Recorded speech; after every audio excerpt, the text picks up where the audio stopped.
Hotep Senu Hena Senut ET Ren Isha Kandugu Kemet.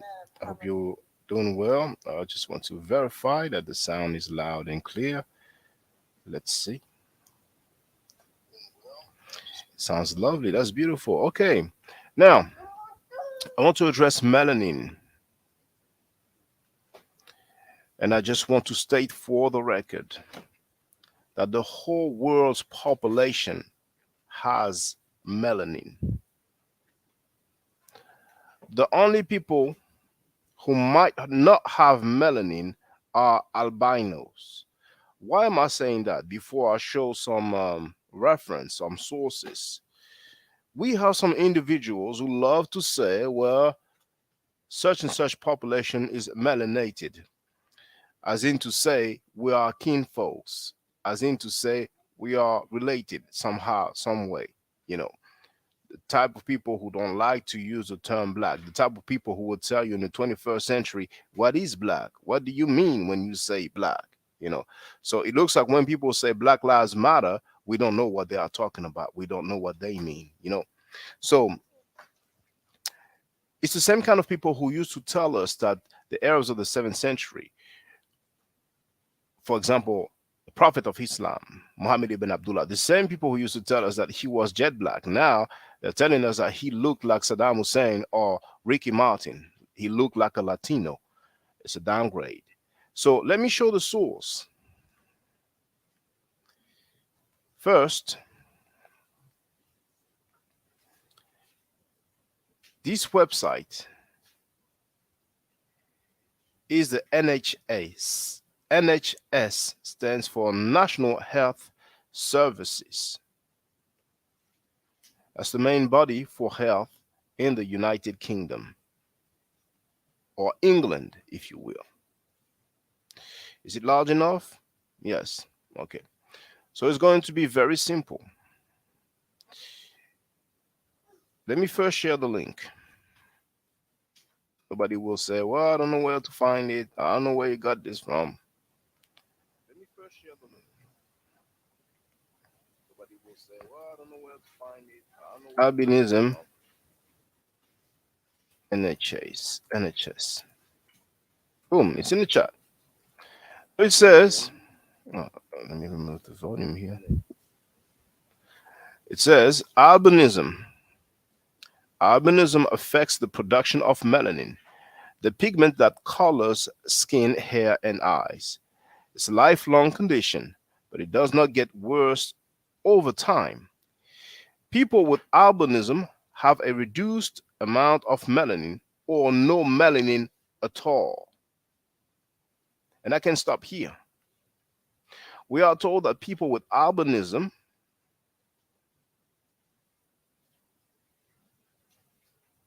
have a low amount of melanin or no melanin at all. And I think we can all agree that the palest skin tone, the whitest skin tone in the whole world is the skin tone of albinos, the people who suffer from the condition known as albinism.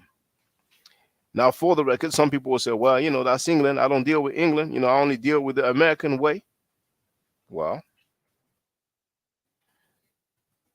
I'm going to share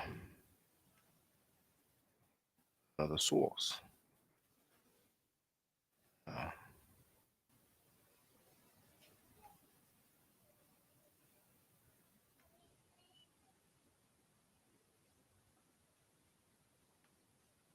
Let me share. I'm going to share another screen.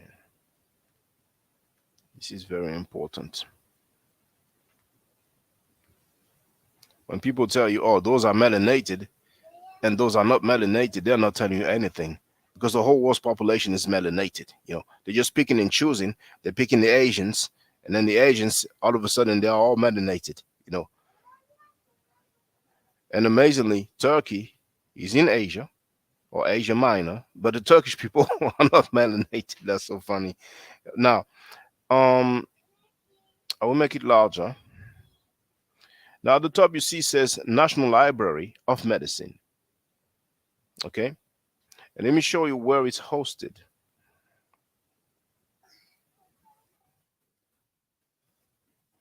Melanin, National Library of Medicine, posted on, if I go at the top and I copy and paste nih.gov, here's what it says: National Institute of Health. And at the top, it says U.S. Department of Health and Human Services. Okay, so I'm going back.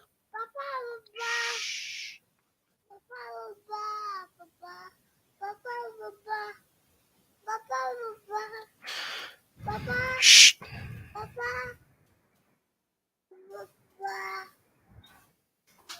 Sure, sure, sure, okay.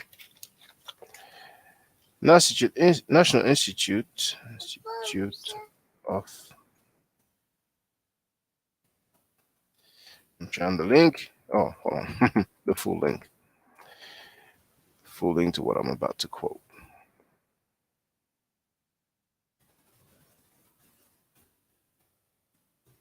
There it is. It's shared. Now let's get into it.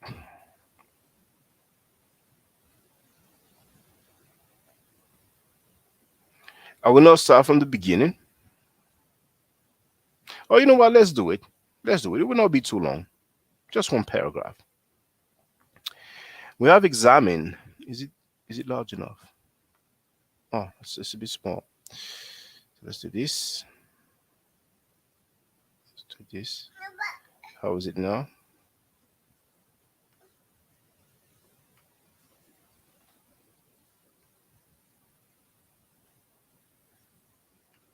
Okay, we can all read it now.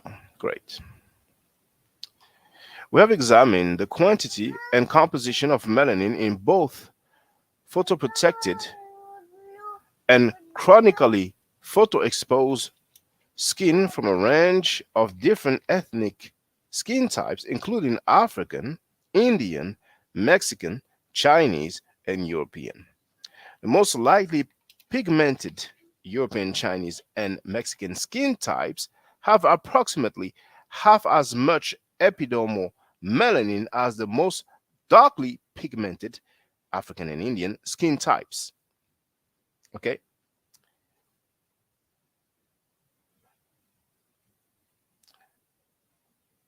I could stop there, but let me just continue for just a short while. However, the composition of melanin in these lighter skin types is comparatively more enriched with lightly colored alkali soluble melanin components up to threefold. Regardless of ethnicity, epidermal melanin content is significantly greater in chronically photoexposed skin than it is in corresponding photoprotected skin, up to twofold. And I will stop there. It clearly said, and I'll repeat, the most lightly pigmented European, Chinese, and Mexican skin types have approximately half as much epidermal melanin as the most darkly pigmented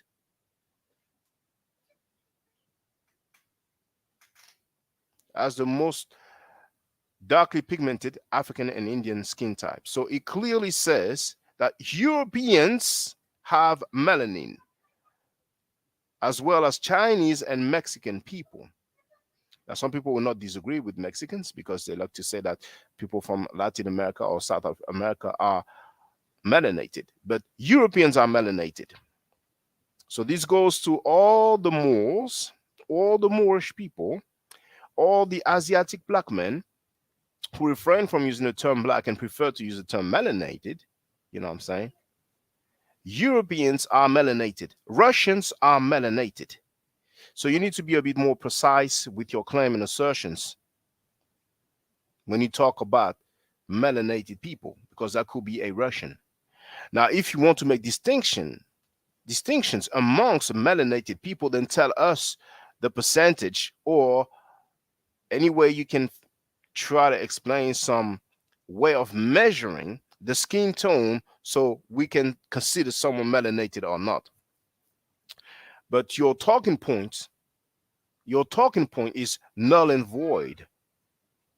Your talking point doesn't hold weight at all. Why are those people talking about melanated individuals? I have this video called White Semites Black Awakening, and there's plenty of artifacts. That's science, that's archaeology, that's history from many different museums. And it clearly shows that the inhabitants of Mesopotamia, Sumeria, the Levant, Canaan, Arabia, it clearly shows that they have been consistently white skin, pale skin, Caucasian type, not European, because we have some people who talk about Asians and label them Europeans. And I demonstrate that in the video once again called White Semites Black Awakening. You have the description in the um, you have the link in the description of this video as well as other videos. And now what people do now, they want to deny the facts. They are in denial. They want to deny the artifacts. Oh, well, he doesn't really look white to me. He looks melanated. Russians are melanated. What are you talking about? You know what I'm saying? So it's time to wake up, people. I'm aware that you had lessons that you studied by heart, that you learned by heart, that you repeated by heart. I'm aware of that. But we need to grow as a people. Those talking points that came out, in the 1900s, it doesn't all fly, you know. Let's be logical. Let's reason logically, not ideologically, not in terms of ideology or religion and so on. You understand what I'm saying? Now, if some people want to refute what I've said, so, okay, don't tell me your opinion. Don't tell me your definition of what white is. White doesn't mean European. You have white people or Caucasian type people in Asia, in Afghanistan, in Iran, in Canaan or Palestine or Israel, in Arabia, in Syria. Have you seen the president of Syria? Have you seen him? You're going to tell me he's melanated, right? Well, so are the Russians, so are the Europeans. All right? So I'll wait a few minutes just in case somebody wants to get on the panel. I have shared the invite link, so nobody will say, well, I wanted to get on the panel, but now it's the opportunity. Now it's your chance now. All right? It's not the last time I'll be live streaming. If you really want to holler on the panel, as long as you are ready to show your face, then you are welcome to do so. It's been like that for years. So make sure you subscribe to the channel, and you might as well also hit that notification bell so you will know the next time I'm live streaming. Besides, I usually share when I'm live streaming in the community on YouTube. So you will have the opportunity to come here and we can talk about any topic whatsoever, including this topic of melanin and melanated people, right? But for those who are not aware, you do have people who label themselves as Moa and they just don't like to use the term black. So they will tell you that people in South America, I mean, basically, the Moors as well as some Asiatic black men, like NOR and NGE members, they like to talk.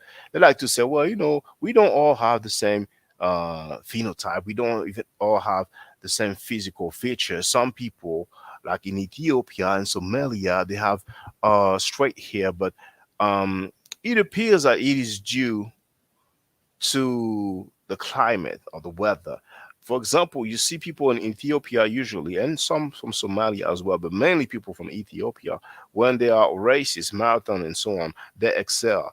And that's because of the location is kind of high, there's less oxygen. So they are used to deal with less oxygen. So when they find themselves where there's a marathon and there's more oxygen, it's even easier. So they just, slay everybody. You understand what I'm saying? And I think what they hear is might have something to do with the climate. But I said, I think that's not my main premise. Indeed, we have different phenotypes, but there is a predominant phenotype for black people, And when I say black, I mean of African descent, black/African descent. All right. So the Olmec heads, that's one thing. But like I said, if you look at people like Maori type of people, and if you do a sketch of them, or if there's a carving of them. The people like Maori, people of those islands, those places, Polynesians, and so on, they will have wider nose than the straight, typical European or Caucasian nose, and they will also have fuller lips than the Caucasian or European. You see, so the best that some people have tried to do to claim that they are indigenous to America is to show you pictures of Native Americans who have a darker skin tone, and they will equate that with being black. Just like the best some people have managed to do when it comes to physical description of Muhammad ibn Abdullah, the Prophet of Islam, is that quote from At-Tirmidhi, where he is described as, if I'm not mistaken, Asmar. Asmar meaning brown, not black. And once again, for those who don't know, and I have a very detailed article, and you have it in the description of my video, it's considered Harib. Harib, which means odd or strange. You understand what I'm saying? And guess who says that? The author himself. At-Tirmidhi himself says that. You understand what I'm saying? So it's not a Sahih hadith. And the Sahih hadith, like Sahih Bukhari, Sahih Muslim, and others, Prophet Muhammad ibn Abdullah is clearly described as a white man. You understand what I'm saying? And it's a shame. And white doesn't mean abiyad. Abiyad in Arabic doesn't mean black. For all those who love to quote Lisan al-Arab by Ibn Mandur, when you look at the definition of white or abiyad, it says dida aswad, the opposite of black. You cannot have it both way. You cannot have it both ways. It doesn't work like that. It doesn't. I know that you are so in love with the Abrahamic literature, and you would love to put yourself in the mix, and that was a fashion back in the day. So many of our elders did that. They show you depictions of people with so-called coils and told you, look, this represents kinky hair. I don't want to say names because some people have transited, but it's not factual at all. I've shown in many different museums people from different areas, and they have these so-called knots or so-called bantu knots or kinky hair, but the top is straight. You cannot have straight hair at the top and then kinky hair at the bottom. It's a huge fail for the people who try to claim that. So there is also the standard of Ur, where they clearly, 2500 BC, they clearly look Caucasian. And now another trick that some people like to do, because once again, in my video, White Semites Black Awakening, I demonstrate that the people of all this area, the Near East, the Levant, Sumeria, Mesopotamia, and all that, including Canaan and Arabia, that they were consistently white skin, fair skin, pale skin, Caucasian type, at least from 2500 BC until nowadays. The phenotype is the same. Now, the Turkish type of phenotype, Syrian type of phenotype, the same type of phenotype of the rulers of Saudi Arabia, Qatar, and all these areas. It has not changed. I've shown that not only in the video White Semites Black Awakening, but in several videos from museums. And I've been going to museums, in many different countries, So whether it's the Louvre Museum, you can go to the British Museum, it's always the same.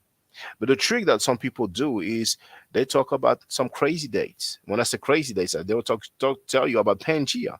They'll tell you about millions of years ago. Do we have depictions during that time period? No, we don't have the depiction during that time period. So the shortcut in logic of saying, well, the black people were first on Earth, so they populated the whole Earth. It doesn't mean that everybody was black. Otherwise, then you should claim that the Russians are black. That's ridiculous. That's double standard.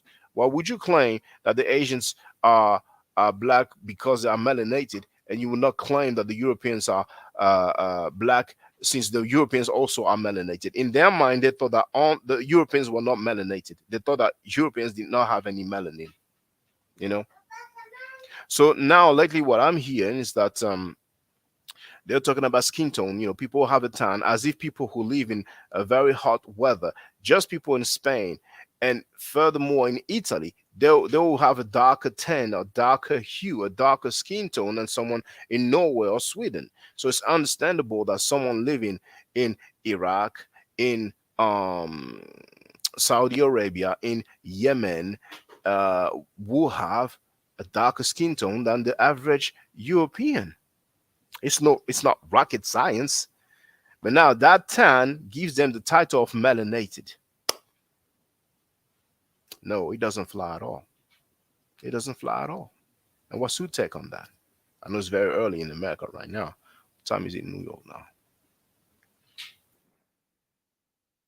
Fortunately, the notifications don't work, but it is what it is. Wow. I mean, it will be 5 a.m. in New York.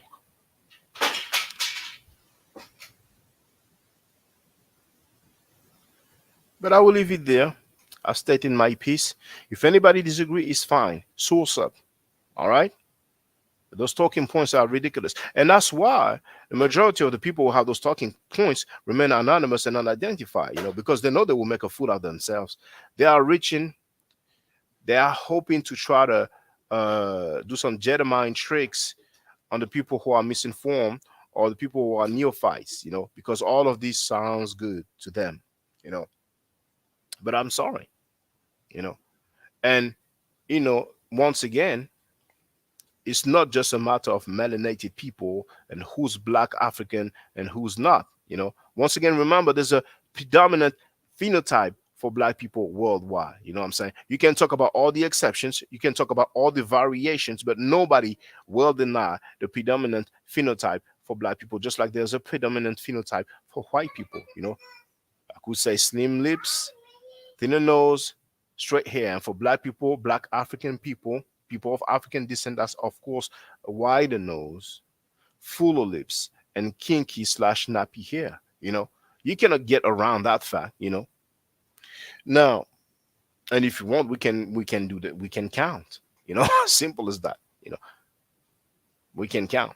Nigeria is the most populous country in Africa, so we can start by that, by the most populous countries. But I guess they will be slick and talk about Brazil, where there's many biracial people, mixed people. But it's okay. I will leave it there. But besides their ideology, their wishful thinking, there's all those statements like Jesus taught in India and Jesus taught in Europe. Now, can you tell me which scholar, which PhD agrees with that? You guys are delusional. You guys are in denial. You guys are trying to claim some stuff just because somebody wrote it. In this case, Drew Ali, Noble Drew Ali. It's like Elijah Muhammad, who wrote that Joseph instructed the donkey to carry Jesus to Egypt. He said, "Go, hurry, hurry," and the donkey took Jesus away. It's like Elijah Muhammad talking about Moses' trick when he killed some people using dynamite. When was dynamite created? Was there any such thing as dynamite during the lifetime of Moses, which should be around 1500 BC, maybe 1300 BC? Depends, you know. It depends what people, which pharaoh people will try to claim is the pharaoh of the Exodus. And also, Elijah Muhammad claiming that Jesus was not crucified, but he was stabbed, and that people can go and see his body if they have a certificate from the Pope of Rome and if they pay a fee of $6,000. But if they are Muslims, they don't need to pay the fee. They don't need the certificate from the Pope of Rome, and the body can be seen in Jerusalem. Now, because the people are zealots and they are in a cult, or they have a cult-like mentality, they will never say it's not accurate. So they try to make excuses and linguistic acrobatics, linguistic gymnastics, and to try to validate those claims. Those claims are just not factual. Are those claims factual to you? Did Jesus taught in India? Did Jesus taught in Europe? Which PhD agrees with that? You see, it's time to wake up. You don't have to agree on every single thing that someone says.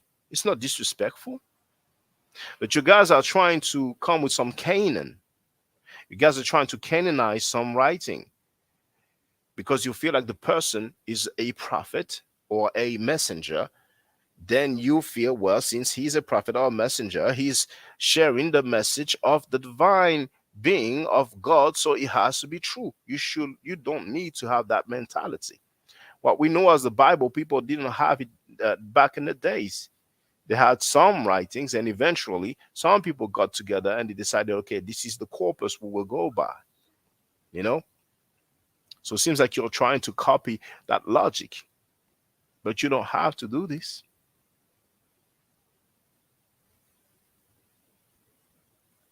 Elijah Muhammad said that when Pharaoh drowned, he said, Allahu Akbar. The Arabic language did not even exist during that time. And which Pharaoh is it, by the way? Pharaoh is a title, not a name. It's like me saying king, or it's like me saying president.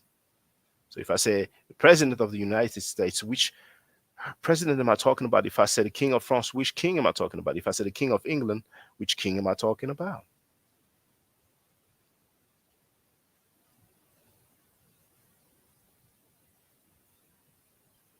You are emotionally attached to those teachings, to these claims, to this hypothesis, but it is not factual. Just need to get over it. It will not hurt you. It would not harm you. And please, brothers and sisters, and it's mainly the brothers who do that, don't disrespect people because they don't agree with your fairy tales and fictional stories. Or in other words, your claims. You know, because some of you are really funny. Really funny. I mean, being really disrespectful. And for the record, some accusations. Now, oh, you know what? Let me say this for the record. It's interesting.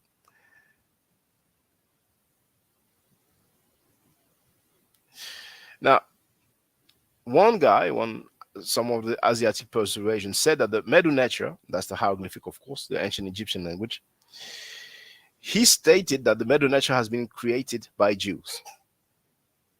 There's no such thing as a Jew when the Medu Neter came forth. I mean, those are the guys that we're supposed to listen to. Now, there was another thing, and the guy even said that he has $1,000. He's ready to bet, for someone to prove him wrong. I mean, that's insanity. At this point, it is straight insanity. Of course, anonymous and unidentified as usual. I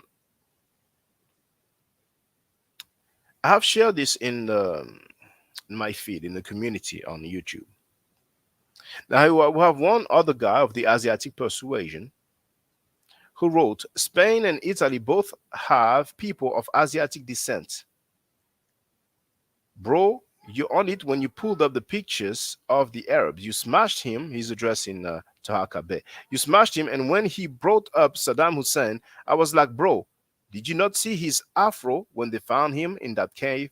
So this guy said, he wrote that Saddam Hussein has had an afro. So those are the guys we're supposed to listen to? Those are the guys that we're supposed to take seriously? The Medu Neter was created by Jews, and Saddam Hussein had an afro? In 2022, for real? That's the best we can come up with? I think we can do better. I think we can progress as a people, but it will take dialogue. But I'm not delusional. I'm aware that the majority of people who have this ideology, this doctrine, the majority of them will still have those doctrine, but a few will remove themselves from the fictional stories and fairy tale. A few will change their mentality, and a few will no longer have the cult-like mentality of defending something just because I like the person who did it. Just because I like the person who claimed it in the first place. That's not scientific. Is it scientific? So, people are free to dismiss all the artifacts in many different museums in the world and make excuses. But you cannot change the facts. All right? So, stay safe, stay healthy. And if I'm allowed to by the nature, I will definitely holler back at you. Now, for the record, for those who don't know, I'm giving Medu Neter classes. And here, that's the flyer. Okay? So, those who are interested, feel free to holler at me. If you're not interested, it's cool. But I recommend that everybody who has not yet seen the video, Kemet and Ma'at, Before Judaism, Christianity, and Islam, then watch it. It has about 300,000 views and really deserves to have a lot more. I just want to let everyone know who's listening in now and who's going to listen to this stream in the future. I just had my first Melanin class by Brother Shaka today, and I've had other Melanin lessons by other teachers, and I can tell you right now, the brother is the best in the game. He is that was one of the best classes I've ever had, ever. So if you're interested in learning the Melanin, if you're interested in getting the basics of it, Brother Shaka is an awesome teacher. Get with him, and it's extremely affordable. This brother is giving us his time and his skills, and he's basically giving it away. I mean, I just consider it a donation. You know what I'm saying? So if anybody's interested in learning the Melanin, get with this brother right here. He's an awesome, awesome, awesome teacher. And I'll end with that. Hotep Senu, Hena Senut. This is Julie, also known as Servant of Yah, and I'm currently taking the Medunetia classes with Brother Shaka, and it has been an amazing experience. Only 2 lessons so far, and I feel like I've been taking the classes for months, just with the how in depth he goes into the vocabulary words, the construction of the language, the grammar. It's been immeasurable, the experience. And one thing that comes across, hands down, is his extreme passion for teaching this to anyone who is willing to learn and has an interest in learning. So I highly suggest, if you are interested, even a minimal interest, that you subscribe to the classes with Brother Shaka. It's such a nominal amount for how much you get. I know, like, our last class was over 2.5 hours. It felt like 2 minutes, but because that's how, involved you are in what he's teaching and how he teaches and how compassionate he is about what he teaches. Also with sharing materials free of charge, no question, no doubt. It's just what he does. He doesn't have to, but he does. And so I just wanted to give a short testimonial about the class and the effectiveness of the class. And all of that is attested to how studied Brother Shaka is. So I highly recommend anyone with a minimal interest that you do sign up for the Medunetia class. Hotep. Don't forget to subscribe to my channel, which is Ma'at Forever. Don't forget to watch the video entitled Kemet and Ma'at. Don't forget to share Kemet and Ma'at on my channel on Twitter, Facebook, Instagram, WhatsApp, or other social media that you use. Email, text messages, you name it. Those who wish to donate can do so on paypal.me/ma'atforever.